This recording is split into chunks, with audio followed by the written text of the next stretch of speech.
स्वर्ग और नरक की कहानियां। एक बार की बात है, गांव में एक पवित्र व्यक्ति रहता था। वह हमेशा स्वर्ग और नरक के बारे में जानने के लिए उत्सुक रहता था। एक दिन पवित्र व्यक्ति भगवान से मिला। जब वह भगवान से मिला तो उसने पूछा, प्रभु, क्या आप मुझे बता सकते हैं कि स्वर्ग और नरक कैसा है? भगवान मुस्कुराए और उसे दूसरी दुनिया में ले गए। वहां वे दो दरवाजे के सामने खड़े थे। भगवान ने उसे जाने के लिए कहा और प्रत्येक दरवाजे के अंदर खुद जाकर देखने के लिए कहा। पवित्र व्यक्ति ने जाकर पहला दरवाजा खोला। वहां उसने एक बड़ी गोल मेज देखी जिसके चारों ओर लोग बैठे थे। मेज के बीच में स्वादिष्ट सूप का एक बड़ा बर्तन रखा गया था। वहां बैठे सभी लोगों के हाथों में बहुत लंबे चम्मच थे।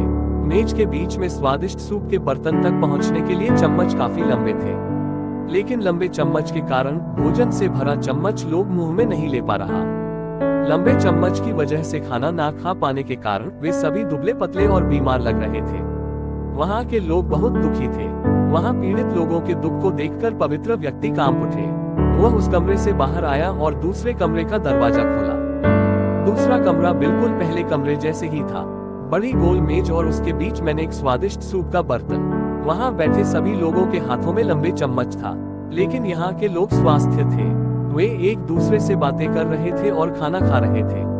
पवित्र व्यक्ति ये देखकर प्रसन्न हुआ और उस कमरे से बाहर आ गया।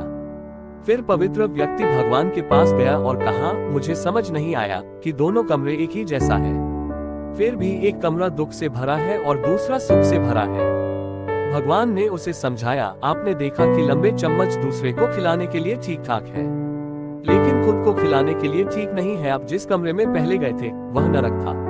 वहाँ के लोग लालची हैं और केवल अपने बारे में सोचते हैं, दूसरे की मदद नहीं करना चाहते हैं, जिसके कारण वे अपना पेट नहीं भर पा रहे हैं और दुख झेल रहे हैं। और दूसरा कमरा स्वर्ग था। यह उन लोगों से भरा है जो एक दूसरे की परवाह करते हैं और प्यार करते हैं, एक दूसरे को उन लंबे चम्मच से खिलाते हैं जिससे वे स्वस्थ और सुखी रहते हैं। उदाहरण चिन्ह शिक्षा।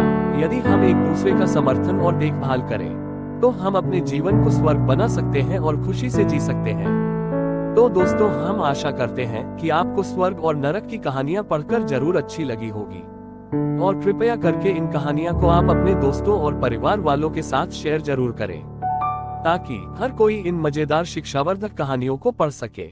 हमारे आज के विषय स्वर्ग और नरक स्टोरीज इन हिंदी तो पढ़ने के लिए आपका धन्यवाद।